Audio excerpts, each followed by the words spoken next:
这个劳动教养的生活日常生活是怎么生活啊？接着讲这个。在讲这个之前呢，我又要补充了，就是因为有时候忘记了漏掉是吧？要补充很有意思的，就是在北京市劳动教养收容所的那个期间，有2件事要补充。有一件事呢，他那个收容所几乎每天呢都有新的这个教养分子进来有一天呢，我看这个人很熟，是吧？原来他是什么呢？他是我上师大附中的时候他是训育主任呢。他是在延安是鲁艺艺术学院毕业的这样的一个人，这个是老共产党员了，对不对？延安干部他也被打成右派送去那个长经馆，实在是没有颜面的，是吧？他是训育主任呢。第二件要补充的是什么呢？这个石盘，他不是很厉害吗？他是完全是替共产党工作了。他虽然本身也是打成右派，比共产党的干部还厉害对待这个教养分子但是他呢没得好下场。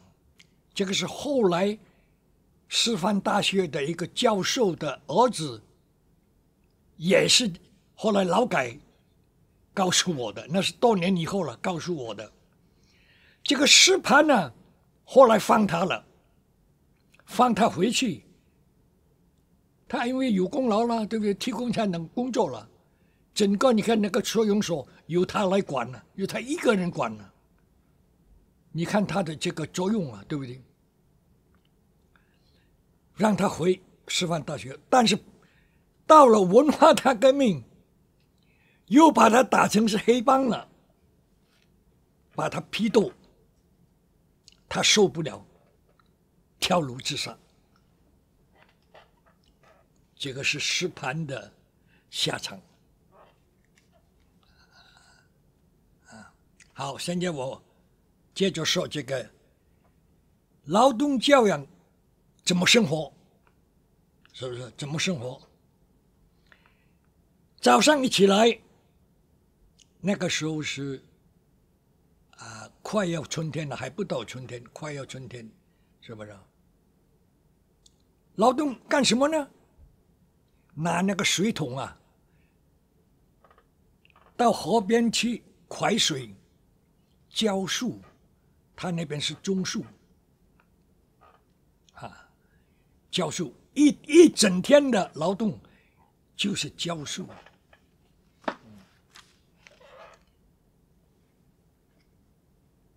大家一起劳动，没有说一句话，就等于死人一样你很难想象的，对不对？大家劳动这样一起的，没有一个人说话。你想那个是不是行尸走肉标准的行尸走肉然后呢，除了这个浇水送粪，把这个粪呢装在筐里头挑，送去地里头送粪。这个也要这个工作这个劳动都要有记录的。你一天挑多少份都有传人记录的。你挑一次粪，他给你一张牌，回来交那个牌，就记下那个牌所以我说这个所有的劳动都有记录的，不是随随便便的，我想干多少就干多少，不是的，全部有记录这个我一再说，这个就是共产党做的事是非常细致的啊，外界的人是很难想象的，是不是？很难想象的。好啊，先说劳动呢，等下再说生活，对不对？那么到了夏天呢，6月份，那个是北京啊，就北京地区吧，北方啊，在河北省是最热的气候，它到7、8月才下雨的，6月以前不会下雨的，它是很热的，正是小麦成熟的时候。那么我们就什么呢？我们就被强迫到别的地方啊，叫做变工啊，那个别的地方需要劳力，就把我们调到别的地方拔麦子，用最原始的方法用手拔那个麦子啊，6月份有拔麦子，是不是？到秋天的话就割稻子，这个劳动就是这样的劳动啊。到冬天那是重体力劳动了，最重的体力劳动就在冬天。干什么呢？修筑那个高行沟。什么叫做高行沟啊？这个不讲大家不知道啊。这个要讲一讲，讲什么呢？啊，从头再讲。这个有意思的，不是没有意思。你看啊，这个河北省啊，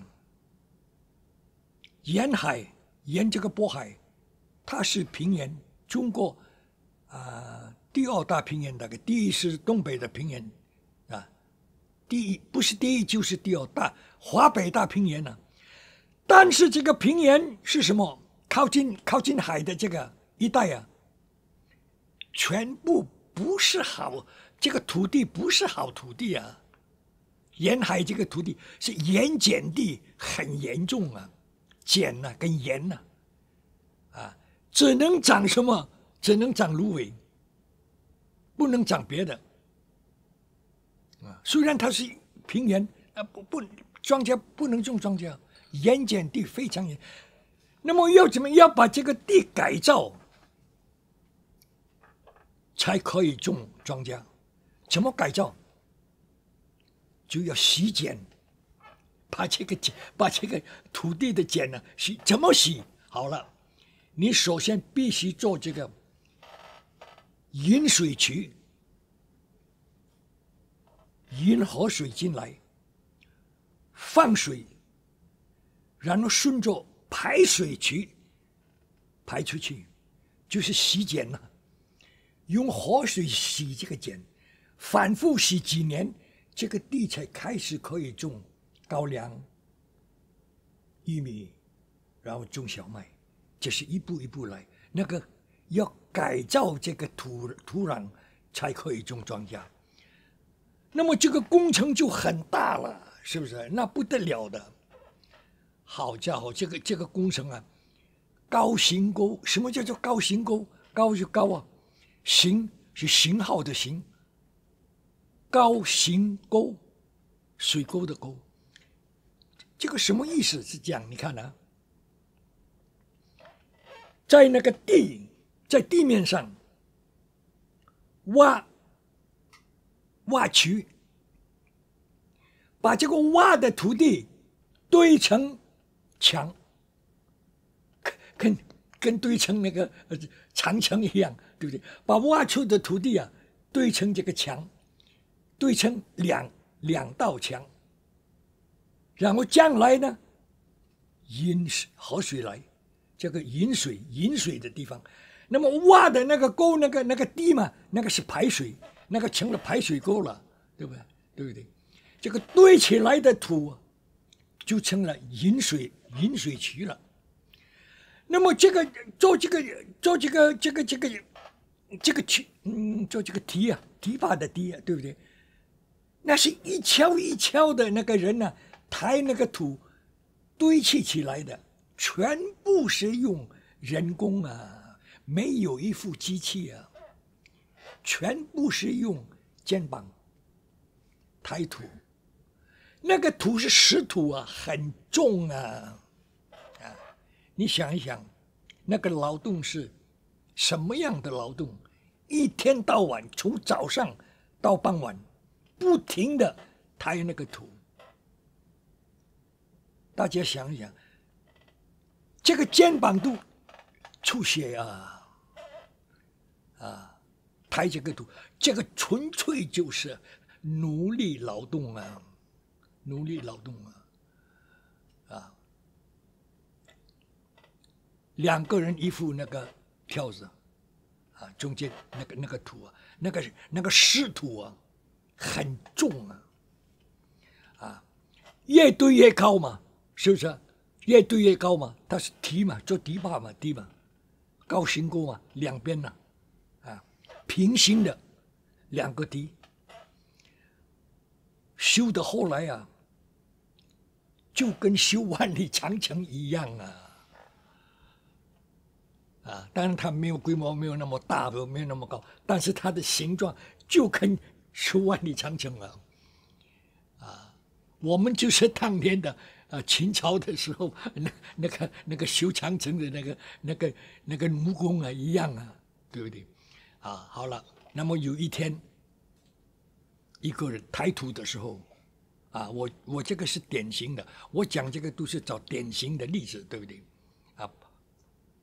不能谈太多，就典型的，有一个人突然倒下了，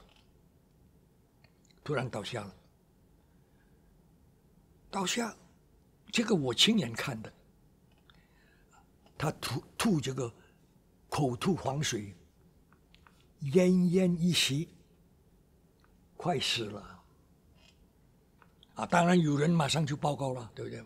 报告这个队长，所谓队长就是那个管我们的那个警察了，对不对？公安人员了，劳改的公安人员了，报告队长，有人这个病倒了，那个队长就来了，他怎么说呢？装病他就喊一句：“来人呐！”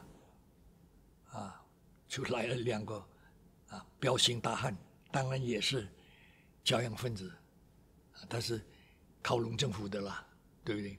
来人那两个彪形大汉，架起来！什么叫做架？你不是当场的人都不知道这个名词，对不对？架起来，意思是什么呢？两个人呢扶着他起来，他不病倒了吗？把他扶着起来，把他架起来，但是那个扁担呢，还是压在他的肩膀，还是叫他抬土。但是有两个人架起来，你不是起不来呢？我把你架起来，但是那个压力还是压在他的肩膀上，因为队长说他是装病嘛，对不对？用这个就是惩罚他，惩罚这个装病的人。这个是我亲眼看。第二天死了。这个就是说，在强迫劳动中死亡的典型的例子，是吧？像这一类的事，在劳改队那就是千千万万了。我只是举一个例子就够了，其他就不用说。这个强迫劳动，后来形成了高薪沟，完成以后一条跟那个龙就跟万里长城一样，不过规模没有那么大了，没有那么高了，但是它的形状你就跟想象那个万里长城一样，那个高薪沟、饮水期，这个是冬天最重的体力劳动。另外还要讲一讲，到最冷的时候是到2月份了，1月份是最冷的，那个北方的那个土啊，冻啊，大概1尺那么厚，跟那个钢铁一样那么硬啊，那个冻土啊，冻土层底下是软土。那么你要挖那个软土，你先打掉那个冻土啊，你要先打掉冻土，你才能够挖那个下面的软土。这个打冻土又是最重的体力劳动，用大锤啊，用那个钢钎打破那个冻土啊，那个是不是一般的人做那个抡大铁锤，那个是要身体特别壮的人，那个是重体力劳动。这个虎口啊都出血了，扶住那个钢钎的手啊震啊，他是震啊，打那个锤啊都出血了，这个虎口啊都出血了啊，这样的劳动啊，这个劳动啊，冬天的劳动就是这样。好了，这个是劳动方面是吧？我说说。好了，那个生活怎么办？那么，完了回去不是生活晚上，不是傍晚吧？啊，回到那个牢房了。回到牢房干什么呢？应该说让人休息嘛，对不对？那累的要死了，对不对？应该让人躺一躺嘛，对不对啊？啊，不许可。这个，所以有一句话说：人啊，人不如牛啊。牛也是劳动，是吧？白天跟人也劳动，他晚上他可以休息了嘛，对不对？啊，你人呢，你还不可以休息，就是人还不如牛啊。牛他劳动完了，晚上他休息的，人不可以休息，干什么去？劳动教养的生活，你看看呢，叫做平公分啊，你说怪不怪啊？什么叫平公分？好，先吃窝头，先吃饭，对不对？吃饭了，大家坐起来了，这12个人呢，就坐起来了。平公分，什么叫平公分呢？就是要评价每一个人这个每天劳动的成绩，要公开评论。他这个制度要评公分。好了，他是定最高的是10分，最低的是1分，评公分。评公分将来怎么样？按这个公分折合成人民币，发你工资。所谓工资，它是根据这个公分来发你工资。啊，那么那个1分多少钱我忘了，啊，1分多少人民币我忘记了，啊，那么月底呢，就扣你的这个饭票啊，对不对？剩下的就给你，这个是它规定是这样，但是我一直在劳教的时候1分钱都没有拿到。就说什么你的公分不够你的饭费，你还欠政府的。哎呀，你看这个共产党剥削到什么程度啊，对不对？劳动这样的让牛马做劳动，你的挣的公分不够你的饭费。好了，这个评公分说一说，这个评分怎么评？好，先自报公分。你比方说某甲，他自报说我今天6分，啊，先自报，然后其他人提意见，啊，有人提意见了，比方说某乙他提意见了，他说你今天的表现不好，不够6分，给你4分，啊，然后表决，啊，大家同意吗？啊，大家同意，给他4分，就4分了，啊，就有专门记录的。他今天是4分，啊，这个是很民主，是不是？这个制度是很民主，但是它的后果造成什么？人与人呢、就互相仇恨了。这个实际上起一种什么分裂的作用？你不是今天给我提4分吗？是不是？明天我也给你提4分，互相报复啊，弄得乌烟瘴气啊，是不是？就互相仇恨了，是不是？成了这样了。评公分完了，就到了这个纠情的时间了。你没有个人时间，他都给你布置好了，一个挨着一个，对不对？没有你个人的时间，接着这个马上就是躺下了。那么他的刚才我说了，按照他的制度说是按照这个公分月底折算成人民币，扣你的伙食费，剩下的钱给你。但是我所知道的，我在所有的劳动教养期间，没有一个人拿到1分钱。就是说，你的公分称的公分不够你的伙食，你还倒欠了政府的伙食费。这个劳动教养到这样的程度了，好了，这个是说到劳动教养的这个生活，是不是？那么还有一件事，这个教养究竟多少年呢？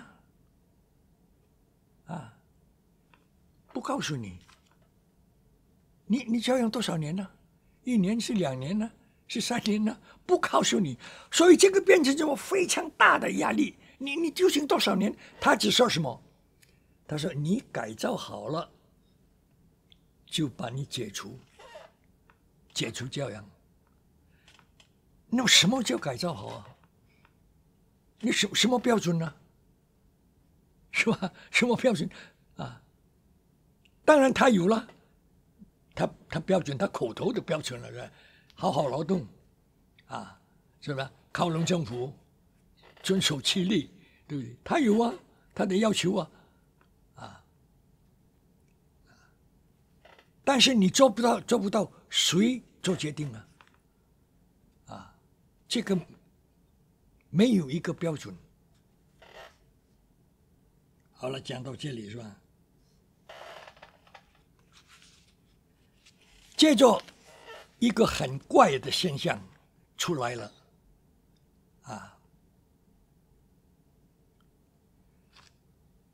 突然，这个突然呢，把我送到那个车站，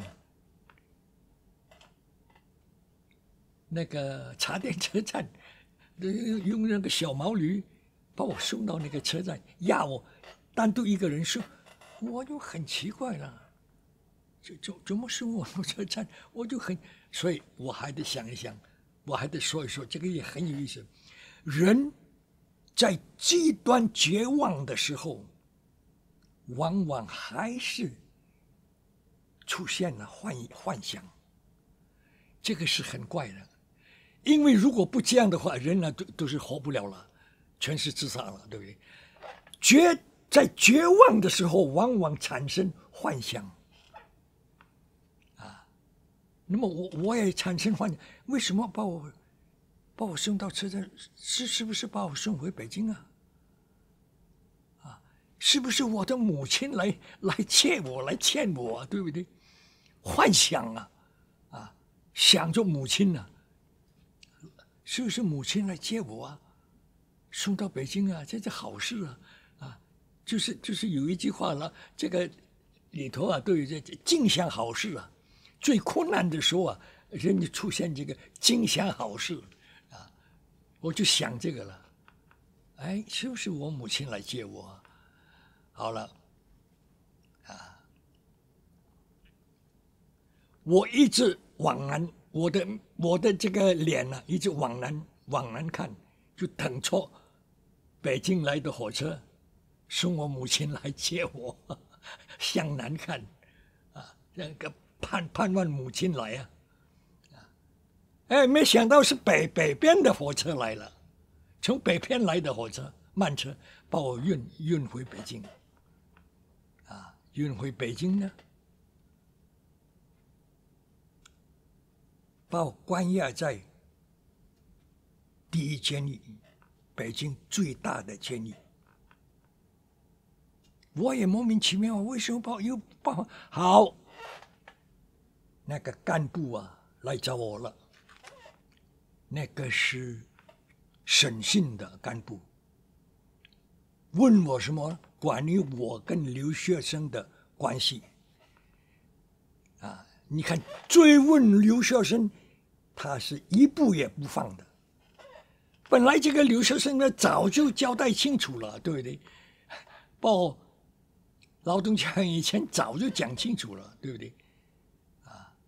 还要追问我关于留学生的事，可见的中共对留学生的这个监视啊，是多么的严厉啊，对不对？特地把我调回北京，重新问关于留学生的事。好了，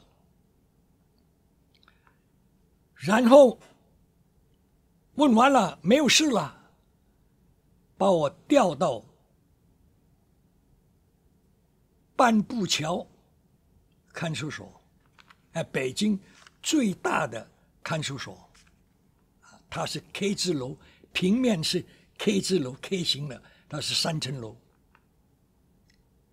当时北京是最大的看守所，这个看守所的意义它的作用也是一个收容所有的未解犯，集中在那边等待判决，判决完了再送到其他的劳改单位劳动。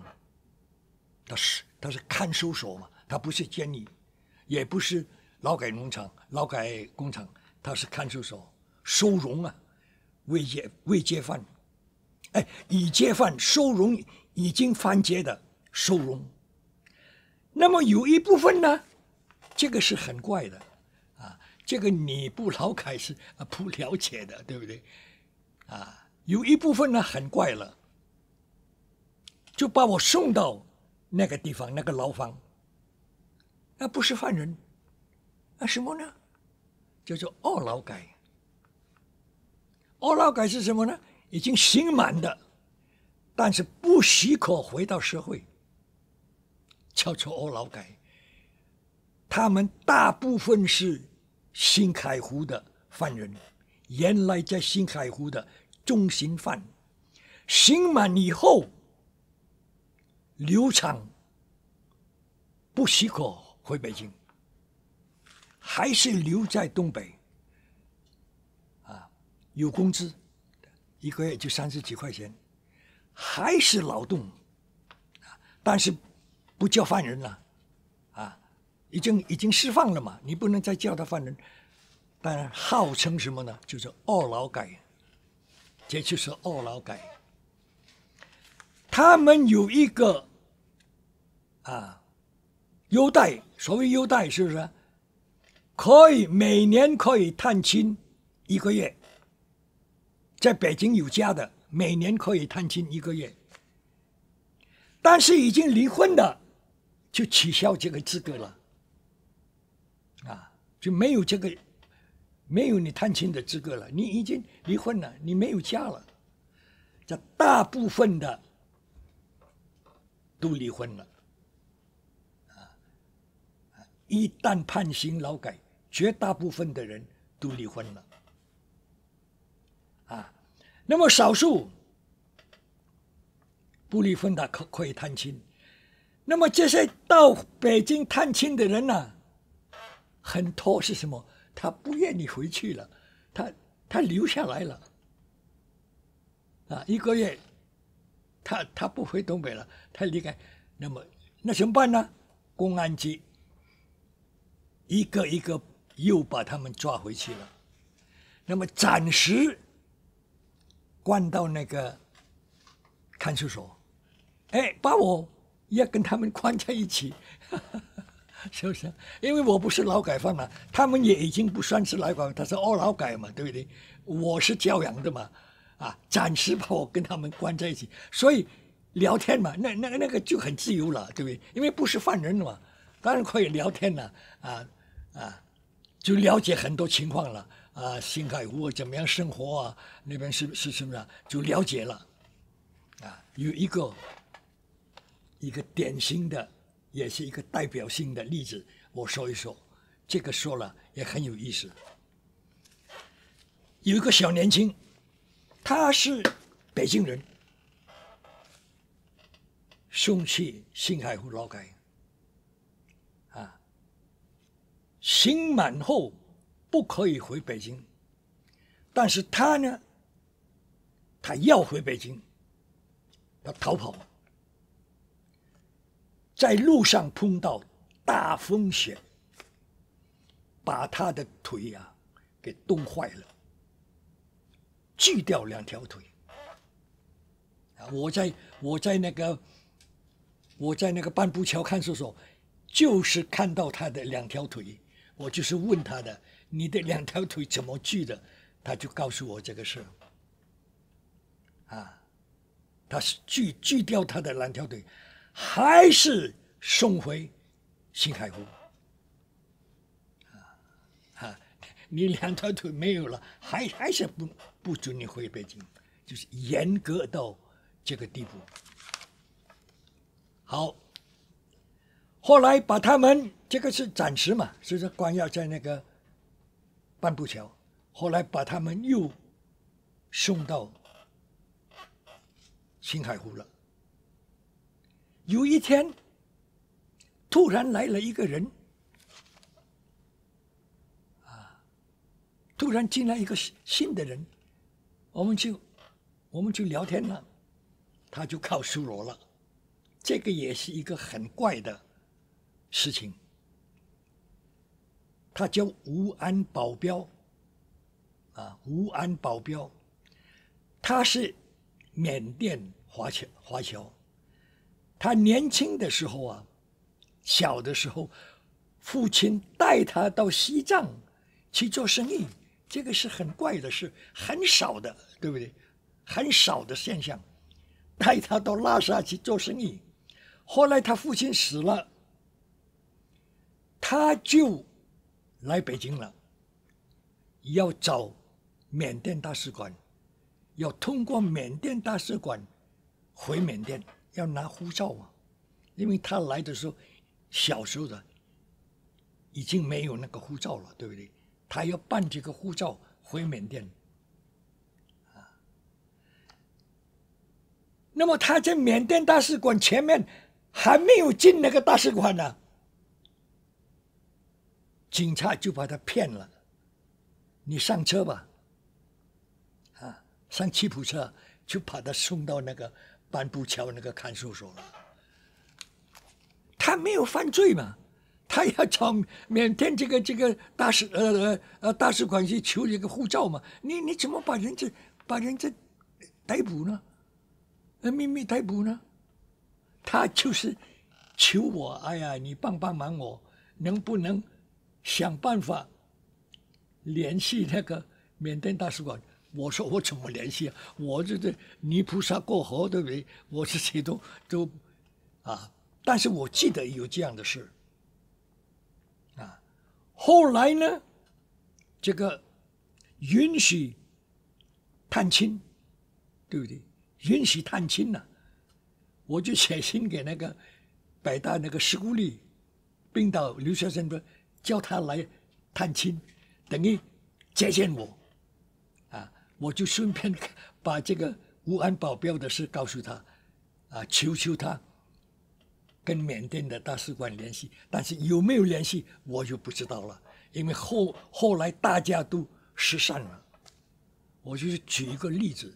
在这样的苦难之下，我也想尽一切办法救人。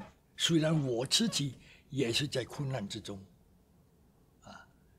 就在那个看守所的生活是这样，接着调走了，因为那个是临时关押我嘛，对不对？调到哪里去呢？这个又怪了，调到土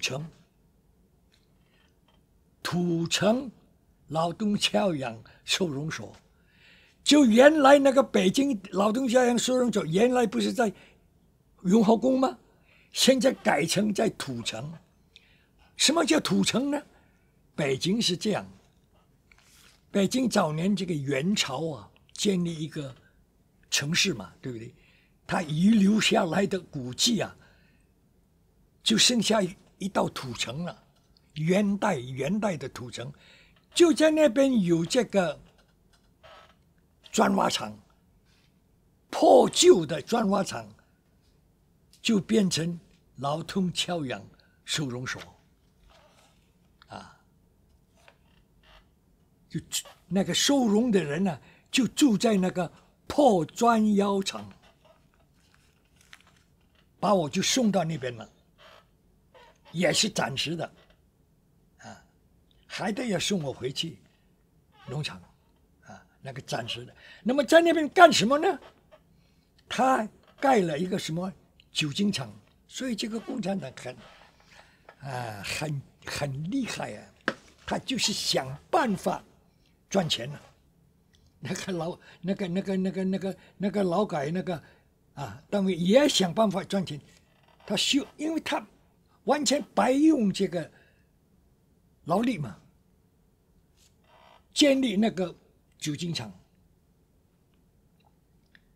我们干什么呢？洗瓶子，他从社会上收买的那个旧瓶子，我们把洗干净了，装那个酒精出卖，全部是免费的劳力嘛，用的是我们这个劳力嘛，对不对？免费劳力嘛。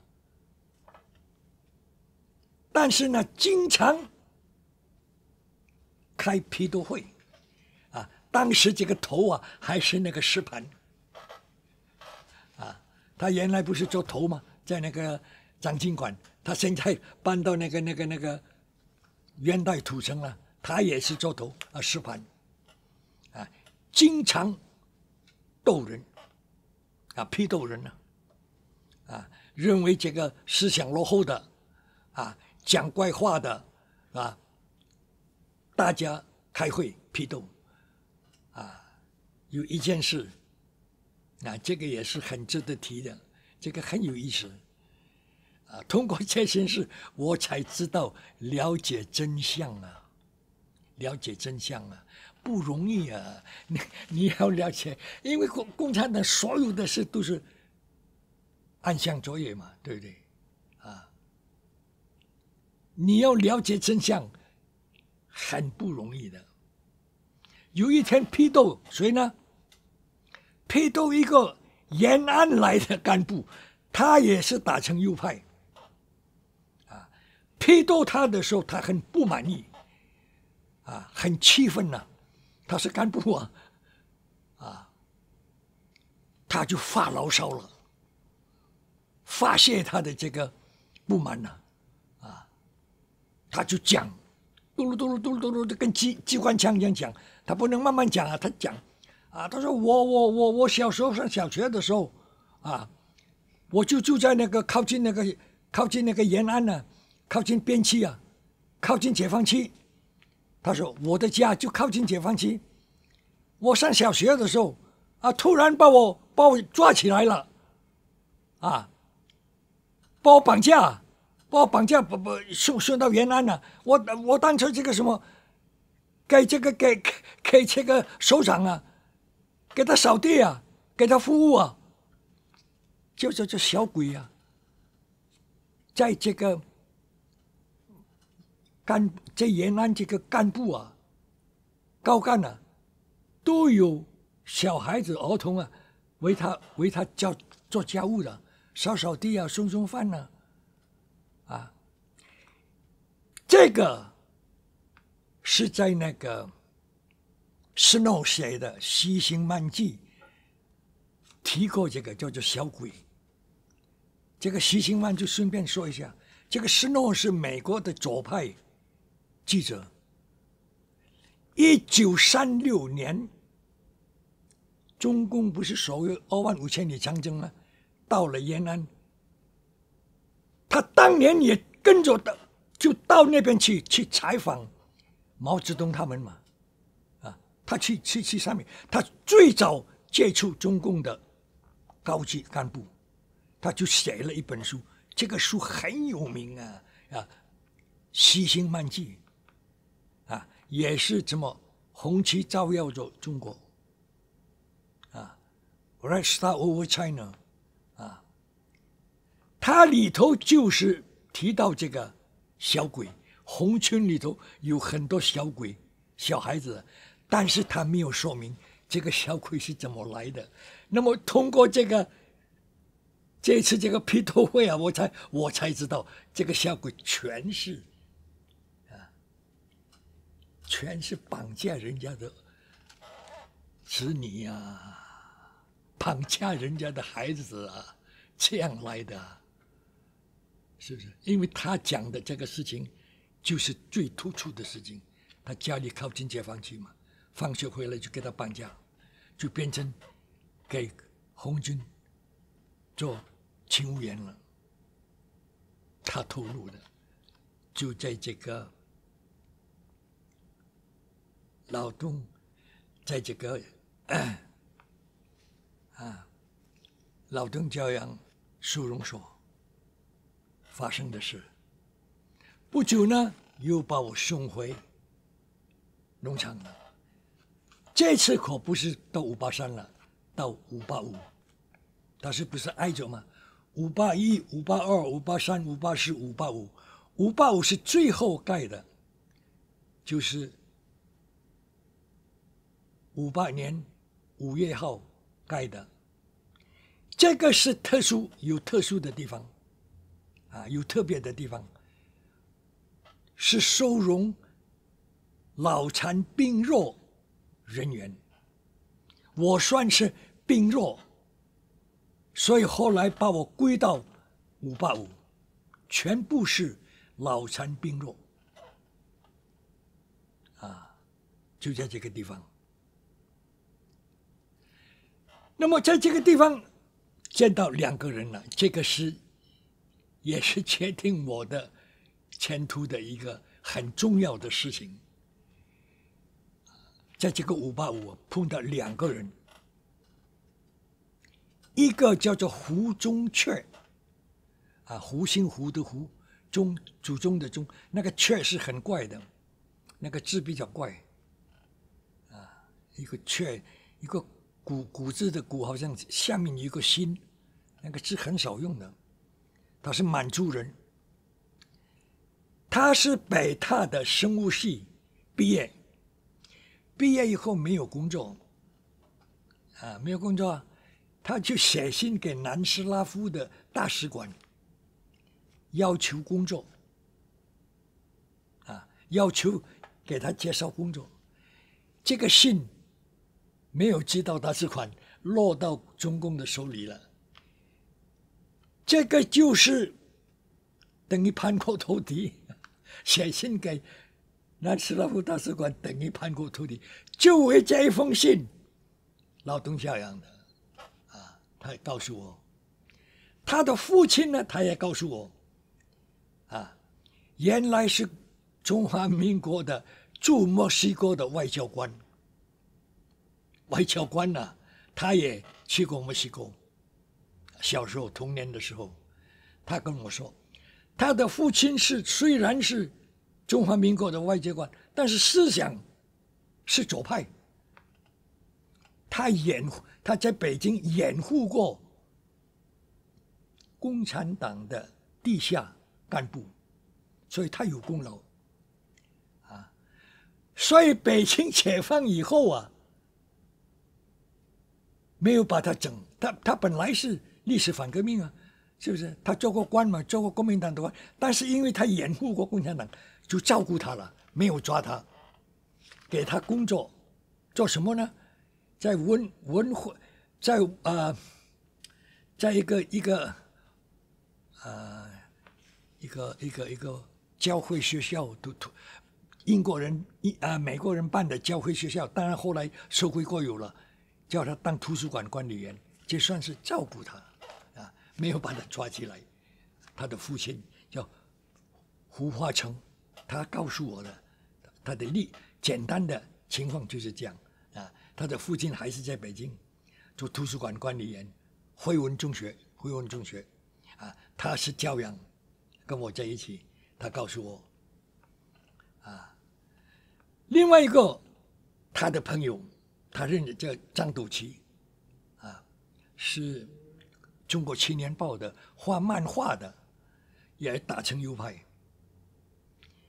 张斗奇他说的话更决定我的前途了，决定我的命了，因为他家里有在公安局工作的，他了解公安的情况，他透露说什么，就算你解除教养以后，是吧，也不允许回社会，永远必须留在场地，就叫当我劳改了，到死为止。这个是有根据的，不是乱讲，因为他家里是公安人员呢。因为你的户口已经从城市里调走了，不可能恢复你，永远不管你是劳改这个教养多少年啊，1年也好，2年也好，3年也好，只要你进来，永远出不去，到死为止。我听了这个话，完了，毁灭了，本来是希望，对不对？还有希望，几年后啊，再回去啊，对不对？没有了，啊，那我永远在这里，我宁肯死了，啊，所以我的信念不自由，宁肯死了，啊 ，Give me liberty or give me die。不自由母女，这是美国人说的。这个后来我才知道是美国人说的。这个话我很早就知道了呀。不自由母宁死。那么永远在这里生活，你说有什么意思？你做人生，你还有什么意义啊？做人还有什么意义？对不对？啊，所以我跟胡宗宪。我跟张斗湖没有跟他讲这个话，我不愿意跟很多人讲我要逃跑的事，因为那个很危险，人家一检举你就完了。我只跟胡宗宪一个人讲，就是我们怎么样逃跑吧，死在这里没有意思，要死在外面了。胡宗宪他同意逃跑，啊。决定逃跑，什么时候逃跑呢？那个时候冬天呢，冬天不能怎么跑啊，冷啊！你在外面你待不了，因为你逃跑，你不能住旅馆，你没有证件呢，你不能住旅馆。即便有证，你没有钱呢，也没有钱呢。你逃跑，你只能到野地啊。他到哪里我就不知道了。我呢，我只能到野地。我准备怎么样？你逃跑，你逃跑出农场没有意义，对不对？那个是小监狱，你跑出来等于大监狱，从小监狱跑到大监狱，解决不了问题，啊！你要逃呢，就要逃越国境，这个就很厉害了，啊！那么逃越国境，你往哪逃啊？你说往哪逃？国境。那个边界我全研究了，啊，我对地图很熟啊，对不对？那个中国的边界啊，西藏那边一直到东北，是不是？全一边呢，都研究了，最后的研究怎么样？我看准了那个什么，就是云南了，澜沧江，澜沧江啊，漂流，那个江啊是出国，到老挝，漂流出去，当然能不能过那个境，那个境肯定有把守的，肯定有解放军，对不对？当然我就是冒险了，目的就是这。那么那个云南那离开北京很远嘛，你得有路费呀，对不对？你路费我没有钱呢，那怎么办呢？想办法，就是跟留学生借钱，他可以向我母亲要钱嘛，对不对？这个是我自己的计划，他大概有他自己的计划就不知道，但是呢，一起逃出农场，这个是共同的愿望，我们两个人就，当然这个是秘密了，决定开春了就跑，是吧？我是跟他两个人，跟张笃琪没有关系。好了，我们去等着这个春天的来临，对不对？等着。5月份，春天了，对不对？5月份干什么呢？他要插秧了，但是不是在585，是在别的农场，叫做余家岭，那个也是劳改农场，而且是劳教农场，我也分不清它是劳改还是劳教，我不知道，但是它也是一个这样围起来的，也是一个集中营，也是有围墙的，叫做余家岭，在那边呢有种水稻的，那个土地也已经改良好了，可以种水稻。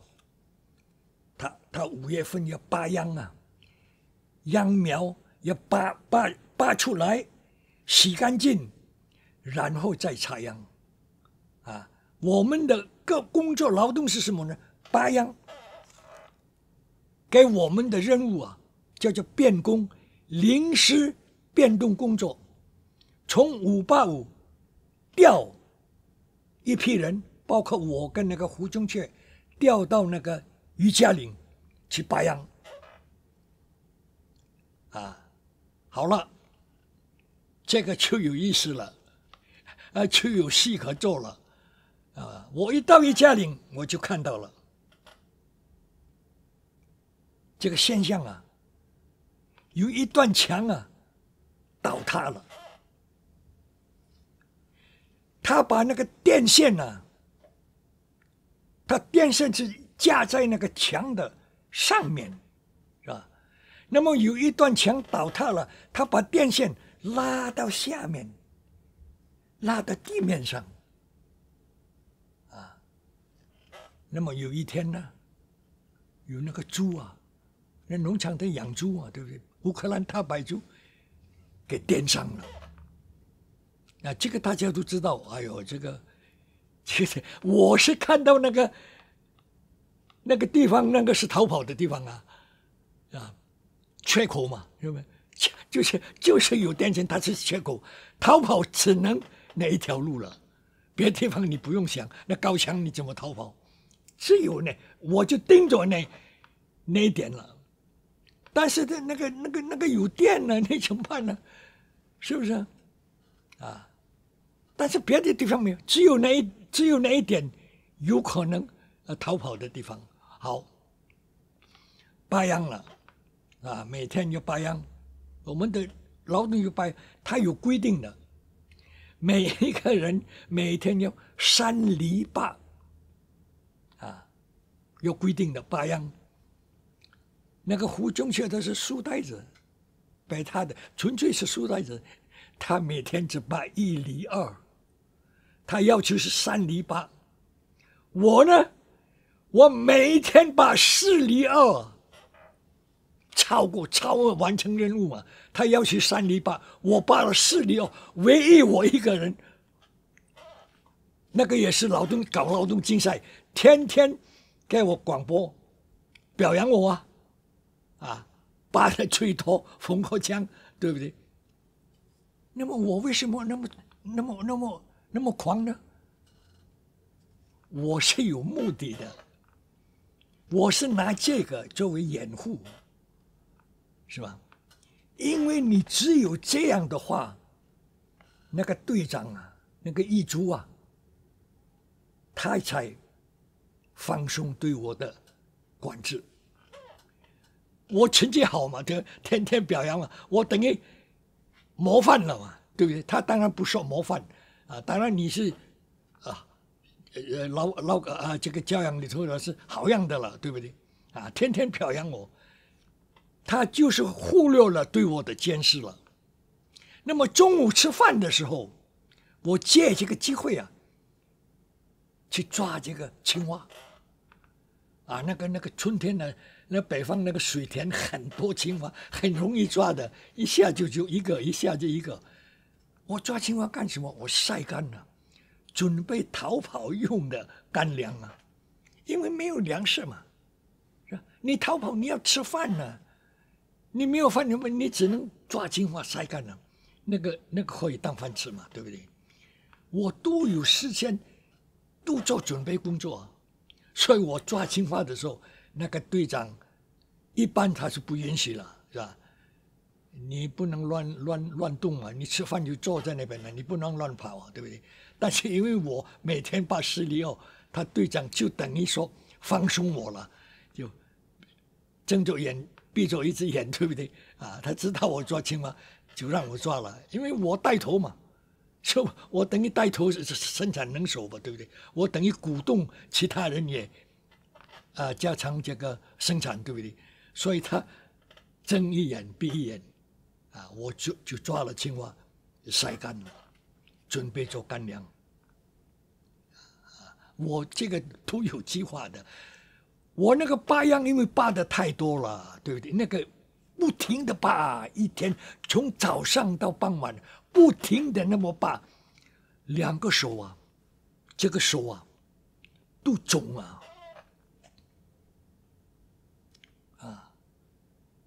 劳动过度我都没有想到都肿2只手都肿好了，这个是在那个瑜伽林的生活，对不对？有一天晚上呢，突然有一天突然这个胡宗雀跟那个张斗奇跑了，是不是？他们先跑了，就是等于把我出卖了，就胡宗雀把我出卖了，他先跑了。但是这个2个人都是书呆子，他跑遇上那个金钟河，那个农场那个有一条河叫金钟河，那个是到天津的方向。他不会游泳，2个人就在那个河边，他走不了了，抓回来了。2个人当天就抓回来，晚上就开会，批斗逃跑分子呼口号对不对？这个当然是这个公安人员主持的这个会了。批斗完了，就把他们送到黑牢了，禁闭室。那个很严重了，那个是逃跑，那时候又是重新犯罪了，那要判刑了，当然他们后来判刑多少年我不知道，那个很严重那个逃跑在那个时候是非常严重的一个罪行那么送去黑牢的之前那个公安人员就宣布了，他说什么？他说这里还有一个人要逃跑明天算账他指的就是我了。那个胡宗雀把我出卖了，啊，他为了要立功赎罪啊，你可以坦白啊，对不对？揭发坏人坏事啊，他为了要立功赎罪，把我出卖了，啊，但是因为那个已经很晚了，来不及批斗我，就明天晚上又轮到我了。那么我一想，那明天，那我也是进黑牢了，我也要被判刑，那一不做二不休了，是吧？到此地步，就是说，逼上梁山了，啊，你不跑也得跑了，是不是啊？所以当天晚上，啊，大概是2点，他有打帮的，啊，那个于嘉玲啊，那个农场啊，所谓的农场，他晚上有打帮的，打帮的，啊，大概是2点，我就出来了，离开那个豪房，跑到那个电网前面。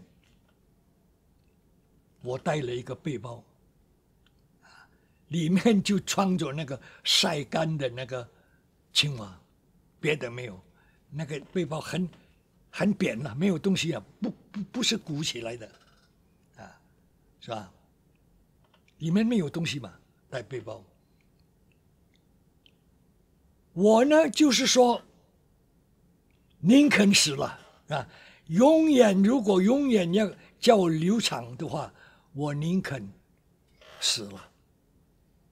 这个可不是电影啊，这个是现实啊！我宁肯死，我就转过去了，匍匐啊，就跟军队那个匍匐啊，转过去了，成功了。那么为什么没有触电呢？也可能那天晚上，这个我就不知道了，也可能停电，它可能停电，对不对？但也可能这个，因为我的背包是绝缘体嘛，对不对？它绝缘嘛，这倒是好事了，对不对？背包的它绝缘嘛，对不对？啊，如果我不带背包，恐怕碰到我的肉体，那就完了，对不对？也是好事。我转过去了，就是说，转的我写了一篇文章了，就说这一个场面呢，这一点场面，我写了一篇文章的，转出毛泽东的电网，啊，这个我想在全世界啊，可以说也是可能也是独一无二了。这个可不是电影啊，这个是现实。离开了